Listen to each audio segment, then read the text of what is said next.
Hi, I am here now in One Miko Tower here in Cebu City, close to Ayala Mall, because I will meet Sir John Mullo for interview, and I am thankful that he agreed to be interviewed with me. So see you. Hello everyone, welcome back to my channel. This is Sharon Lapu-Lapu, and thank you for supporting and subscribing to my channel. And today, my guest interview is Sir John Mullo. Although Sir John is a successful businessman and entrepreneur and now living in the Philippines, and he expanded his portfolio by becoming a vlogger. And no doubt he will be a successful and informative vlogger, as a success breeds success. And Sir John, welcome to my channel and thank you for this interview. So let's get started because I know that you are so very busy. No problem. Thank you for having me. Okay. Can you please tell our viewers about your channel, its content, and your ultimate goals for the channel? Sure. So my channel is just after my name, John Smulo. So it's really about life and business here in the Philippines. So a little bit different than a lot of the other foreigner channels over here. I really wanted to focus on just everyday life, living here, but especially being involved in multiple businesses here. So I'll often find people that will want to know, if I move to the Philippines, if I'm not already retired, what will I do? And so we talk a lot about work and business. Okay. You moved to the Philippines in January 2020. Tell us about your journey from California to Australia and to California to Philippines. In other words, explain why the Philippines are business here. Sure. So I'm from California originally, and I spent 10 years in Australia as well. So my ex-wife is from Australia, so I went over there what was supposed to be a 6-month trip, turned into 10 years. And then it was really, at a later stage in my life, I was a single dad for a lot of years. And once my kids were really grown and independent, living on their own, 2 of them have kids of their own now. And so I kind of felt like I was free to figure out what I wanted to do. And so originally I came to the Philippines in 2019 with the thought of just kind of building a back office for my California company. And then I really fell in love with being in the Philippines and wanted to move here. And so instead of just having an office here now, this has been my home since January 2020. Okay. You came to the Philippines and opened your first business here.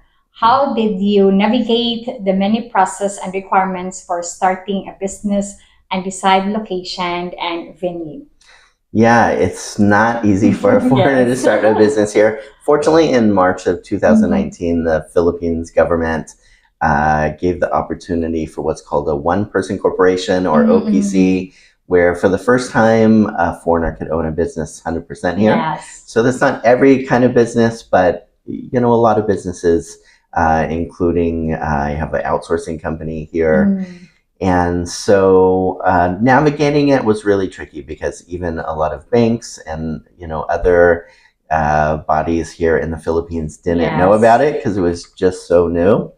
And so I was really fortunate that my now wife, Grace, really helped me navigate all of that. So I would come to the Philippines for 2-3 weeks and sign paperwork, go to government offices, leave. So I went back and forth 3 times in 2019. But Grace, was the one that really helped out with a lot of the paperwork while I was gone. Okay, but now this time you don't need to go back. You stay here for a long time. Yes. So this is my home now. Okay. Tell us about your Delish Deli. It took only 4 or 5 weeks to get operational. Is that really the time frame, and describe the menu, location, and hours? Sure. So during the pandemic, I was getting a little bit bored. not being able to go outside much and stuff like that. So I had the idea to open up the first location in Delish, Deli. There's a few locations now. But yeah, we found a great chef, Ken, that helped us kind of prepare the early menu. Now we have some other great chefs that really help us with the menu. But 4 to 5 weeks was really fast for a restaurant because you have to taste the food, find suppliers, so many things. And so, I really feel like it's, really took a year, almost 2 years after that to keep learning, so much to get to the stage where we are now. But yeah, we're really focused on American food. So pizza, chicken wings. We've experimented doing some things a little bit Filipino style because I think what people like here sometimes is different, but it's really a little bit more of American style. It's going good. Okay. Tell us about the Purple Cow Agency office. What is purpose and service provided? Sure. So I started Purple Cow Agency in 2008 in California, and there it's a digital marketing agency. So we're creating websites, social media marketing, branding, strategy, that kind of stuff. And then, I really was thinking that Purple Cow Philippines would just do some of the work for the California office. But now it's really changed, where instead of just helping the California office, it's really focused on helping businesses globally. So, we have clients in about 8 different countries right now, and it's really just focused on providing outsourced marketing team and outsourced employees, outsourced sales, different stuff like that for other companies now. Okay, it's nice. How big a staff do you have, and what position or positions you deem mandatory for success in any business? So about 30 employees now, and I think in any business you really need different types of personalities, employees. I think that there always needs to be a CEO type of personality that's really thinking about vision and mission and company culture, overall direction.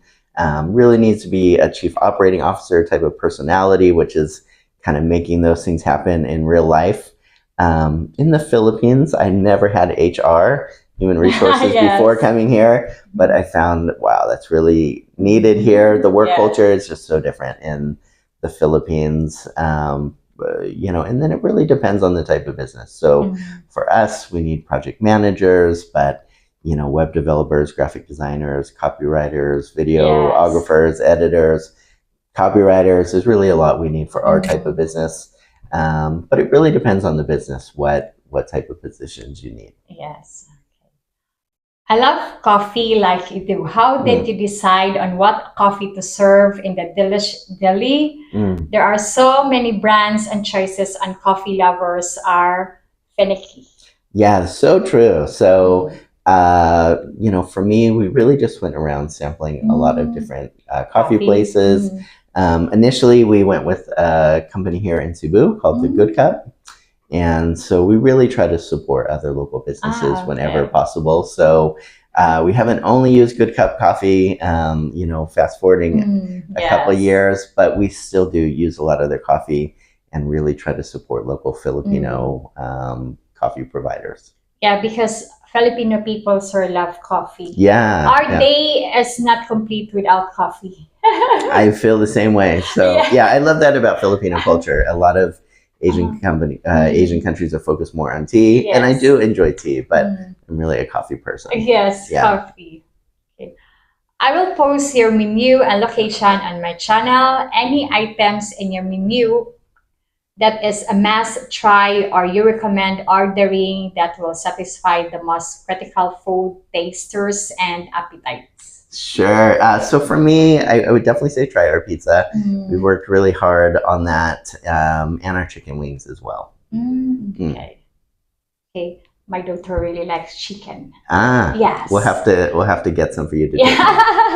Yeah, because she likes chicken very much than pork. Okay. How does one determine if a business is successful? Is profit the only thing that matters?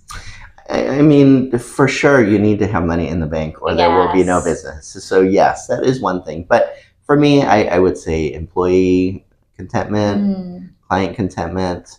Um, I really always tell our employees that I just want them to do one thing, which is Yes. care. So that's caring for each other, caring for our clients, and Yes. really caring for the company, which of course cares back. So for me, yes, definitely making sure that the company is growing and cash flow positive is part of it. But it really comes down to more than that, what our clients feel and what our employees feel as well. Yes, better that all the employers are understand to each other, because sometimes there are some employers that they get angry to each other, they don't understand each other. Yes, yeah, absolutely. Yeah, there's a lot I've learned about Yes. work culture here, different things like that. What worked for me leading and managing in the US didn't work well at all here. So yeah, I've had to learn a lot of new things. During the lockdown and pandemic, did you suffer great losses, and how did you stay afloat? Did you realize any employees? Yeah. I mean, did you release any employees? Sure. Yeah, so definitely the pandemic impacted us a lot. And still, I feel to some extent, poses challenges now. Even now, it's so hard, for example, to recruit people that want to work office space. Yes. And we pretty much only have office space employees here. So some of those things still continue to be a challenge. We decided not to let anybody go. So even we had clients that had worked with us for 10 or more years that went out of business during the pandemic. And so we really had our own challenges as a company, but I didn't let anybody go. Even though clients let us go during the pandemic, I just decided to really make sure that we didn't let any employees go, because I knew that if they didn't have work with us during the pandemic, it was extra hard to get work here, and it would really impact them and their families as well. Yes, and it's hard to them to find another job also. Okay. Zero to hero. How is it possible to start business without funds? Can you briefly explain? Yeah, so for me, I really try to tell people that want to start a business that even if they don't have the money to do it, there's always a way. So take, for example, Delish Deli. I mean, when we started, yes, we did, pay an architect to, build things out, and, we bought different equipment that was needed for the kitchen. We, paid for staff that was helping us build a menu and do a lot of things before we even started. So we did spend a bit more, money on that. But say, as an example, if somebody had no budget and wanted to start a restaurant and couldn't do that, what I would recommend is that they just start off by, in the Philippines, cooking out of their home, or in somewhere like the US, cooking, just getting a little space in a commercial kitchen, preparing things there, and then just, selling online. So places like Food Panda or Grab here, or, in the US, places like Uber Eats or Postmates, where you could just, sell your food online. I have another couple that I really respect here. They own Dam Bam Kmart, like a Korean grocery mart here. And they started off with the pandemic by just making kimchi, and then, going to their neighbors, selling food, scaling their business to where now they have a, physical space for a grocery market. But they really started with pretty much nothing, and then just saved and then reinvest that into a commercial space. Yeah. Do you believe in business plans in Western countries? They are mandatory for starting a business. So do I believe in business plans? I know the right answer is to say yes, but I really think they're super overrated.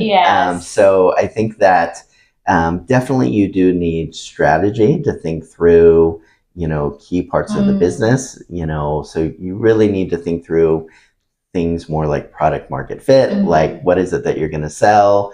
Who are you going to sell it to? You need a clear marketing strategy, sales strategy, different things like that. So it's not that I don't believe in planning. I definitely do. but it's more pragmatic. I think you got to think of strategy and importantly, systems and processes that are going to make everything run. Yes, so better so that you are a business minded. Yeah, but I really Focus. think that, yeah, I think anybody can learn those kind of basic systems for thinking through how you're going to handle finances, Yes. how you're going to do marketing. So those things do go into a business plan, but I think often, the way people do business plans, they're very long and formal. They use them maybe to get a loan from a bank to start the business, and they never use the plan. So I think far better to create systems and processes that will help you run your business. Yes. Okay. A quick non-business related question. Do you recommend buying, renting, or owning in the Philippines? Realizing the many restrictions to foreigners. Why or why not? Yeah. So for me, the first few times I came here in 2019, I just rented Airbnb in kind of in different areas to see, what place I like the most. And then probably the first year or year and a half that I moved here, I was also just renting Airbnb. But I really found that I could, buy my own condo for almost the same price, maybe $100 more a month compared to just renting Airbnb. So for me personally, I thought it made more sense to pay off my own condo instead of paying off somebody else's condo on Airbnb. I know a lot of foreigners feel differently about that and say they'll always rent, but eventually I'm going to have a paid off condo and they're still going to be renting.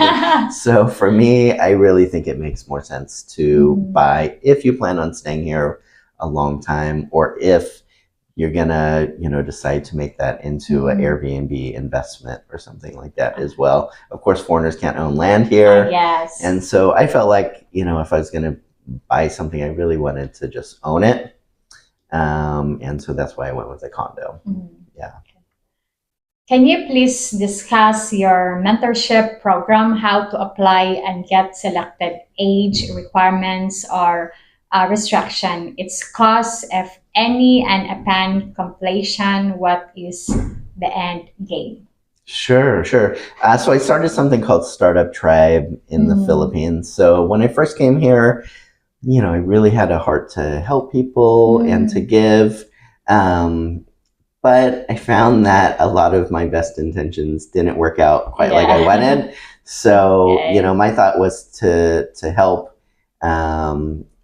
with this or that. And it kind of turned into, I think, people being more dependent on me to want to keep giving. And I don't really think I'm helping people if I make them dependent on me. I want to help people to be independent. So that's why I thought, what can I do to help people in a way where they could help themselves? And so Startup Tribe is really about helping entrepreneurial minded Filipinos that want to start a business, but they, maybe they can't go to business school, which I also didn't go to business school, but, maybe they just want to learn more and be mentored. And so, yeah, Startup Tribe is just a program where I'll take 1 to 2 Filipinos through. It's just a 3-month, program and just going through business fundamentals. But, pretty much how it works is there's class for a day, and then they have to put that into practice for the week. So maybe it's about, branding 1 week, and then so we'll talk about what that is, and then we'll create a logo and think through, all those different types of things. Or if it's sales, it's talking about sales and learning more about that, and then putting that into practice for the week. So qualifications are really just somebody that's already shown some initiative. If someone hasn't already started doing something, then mostly they want to be accepted. I want to see that they've already taken the initiative to at least try their best to get things started. So, not everybody winds up finishing the program, and I'm really looking for people that will see it through to completion as well. Okay. You say wealth does not come by sleeping. You have to work for it. Do you see in Filipinos the same business work ethic, fortitude, and aspiration that you see in United States or any other countries? I do, but I feel like I don't see it as often. Yes. So there's some extremely hardworking people in the Philippines that I admire so much and that I'm really inspired by that really are so hardworking. And there's a lot of people that are relying on family members to provide their food and all these other things as well. So I think the US is much more of an independent culture.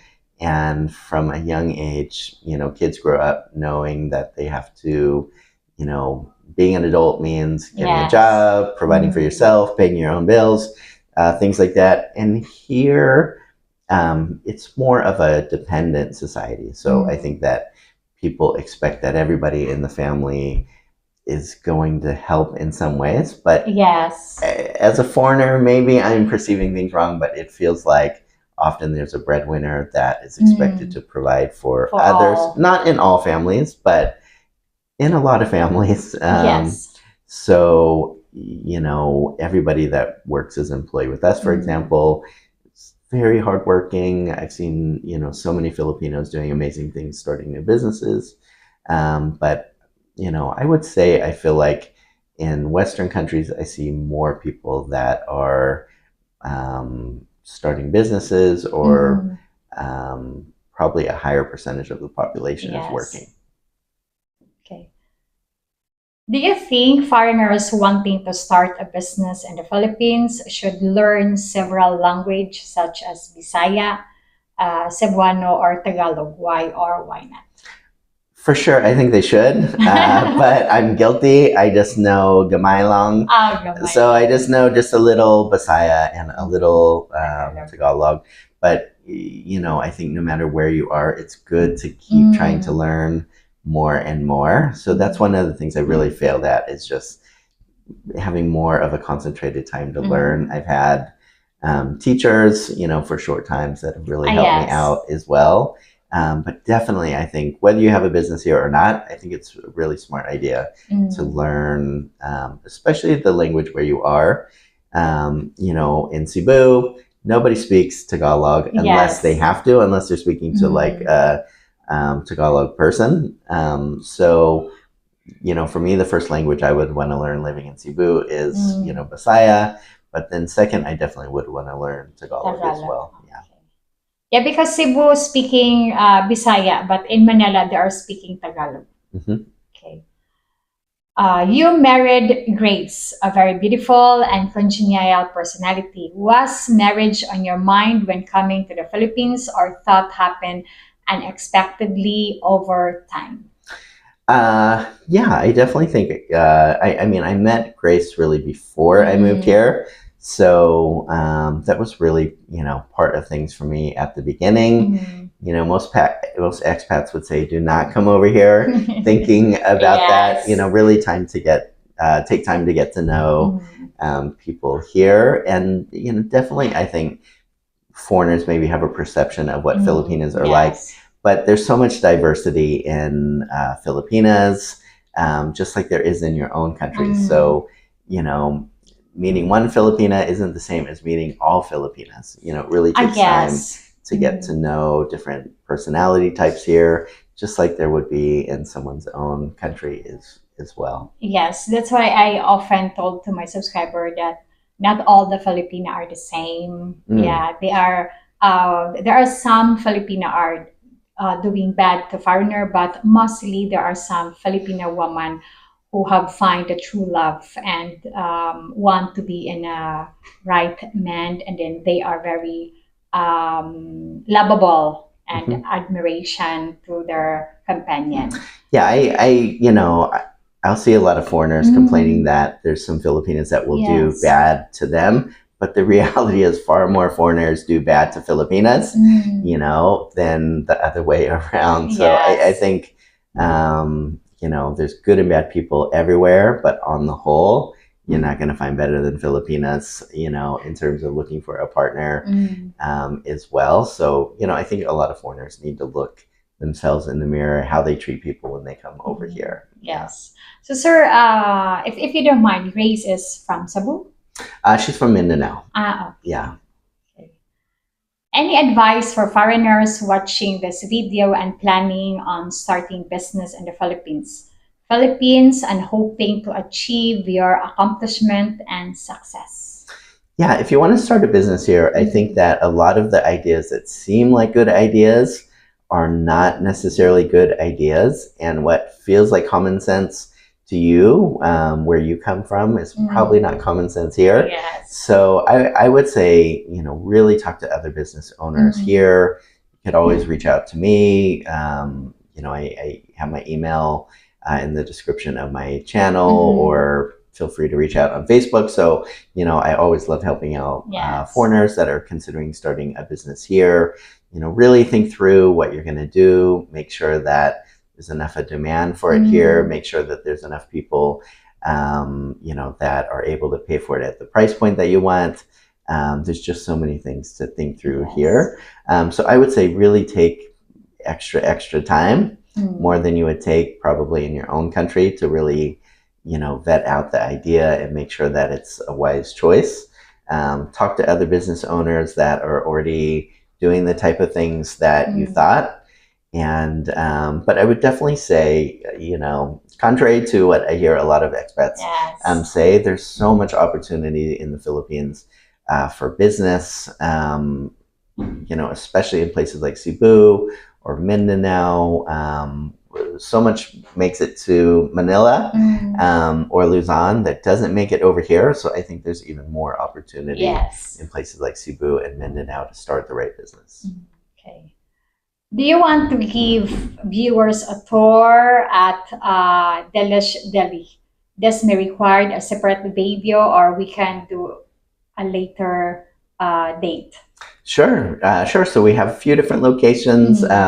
One is just in the food lounge of, the office where Purple Cow is. So sure, let's go check it out in the basement below. Okay, so I have so many questions, but I will end the interview now and hope for a follow-up interview in the future. I will post Sir John Malo channel's link in the video description on this video, and his menu if I can PDF it. If I'm not, so I will post the video. So, sir, thank you so much. Thank you for having me. It's been a lot of fun. Thank you so much for the interview. You are welcome to the Philippines, and I wish you continue success and all aspects of your life. Thank you so that's much. all, everyone. And sir, thank you so much, sir. Thank you as well. Okay, thank you. And that's all. And we will make another video. We will tour you and Sir John's Deli Deli restaurant. So that's all. God bless and thank you. Bye. Take care.